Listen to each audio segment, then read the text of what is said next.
Sijui kama watu wengi mnakumbuka kuhusiana na mkasa wa Alikiba kuponea chup chup kutoka kubakwa akiwa nchini Marekani baada ya kuweza kumaliza party ambayo alikuwa amempeleka kule. Of course kama ukumbuki, basi mimi hapa nitakuwekea msikia Alikiba alivyosimulia A to Z jinsi hali halisi ilivyokuwa na jinsi tukio zima lilivyokuwa mpaka yeye kuweza kuchoropoka, kunusurika kidogo tu, ilikuwa imebaki kidogo sana aweze kubakwa. Sasa amezungumza mwenyewe hayo, nitakuwekea hapo uweze kumsikiliza, ila kabla sijakuwekea hapo uweze kumsikiliza, naomba nikukumbushe kuna updates na story nyingi sana ambazo mimi nitakuwa nakusogezea hapa kuhusiana na mastaa wako wote ambao wanakubali. Kwa hiyo cha kufanya, tazama chini hii video hapo kuna neno limeandikwa subscribe, ufanye kulibonyeza. Baada hapo like video, kisha kwenye sehemu ya comment utakuja kuniachia maoni yako kuhusiana na kila ambacho mimi nimeshare nawe hapa kuhusu history nzima ya Alikiba na kitu anachokizungumza. Mimi naitwa Gabi Official na hii ni Bongo Vibe. Subscribe tu hapo, utakuwa umetisha sana. Alafu msikilize Alikiba hapa kuhusiana na history ambayo anashare na sisi hapa, na ikumbuke ni story ambayo alikuwa anazungumza kupitia kipindi cha Salama na. So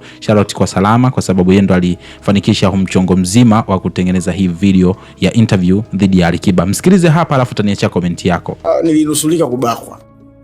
Wapi? That's very bad to say. Marekani kuna kipindi fulani nilikuwa nafanya show. Kwa bahati nzuri kwa unajua kule kuna limit ya nini ya kukaa kwa muda fulani. Tukawa tumetoka, sasa tukitoka katika club, show ikiisha wanafanya after party. After party tunakuwa tunachukua room ya hoteli. Kwa kama ni rooms 8 tumechukua, tumekwenda tunaongeza room ya 9 ya kupati. Sasa hiyo room ya 9 ndio ilikuwa ina party. Kupati mimi sasa ikafika mida fulani kama betri kawa low hivi, inabidi niweze kulala. Nikaingia bila hata kuaga pale. Kumbuka hiyo scenario ndio ilikuwa style hiyo. Yangu nimetoka kwa ile room ya party, nimeenda kuna room yangu. Sasa natafutwa kule katika party, mbona halionekani? Kaenda wapi? Hivi ameenda wapi? Yule blaza bwana akaja kunitafuta mimi katika room.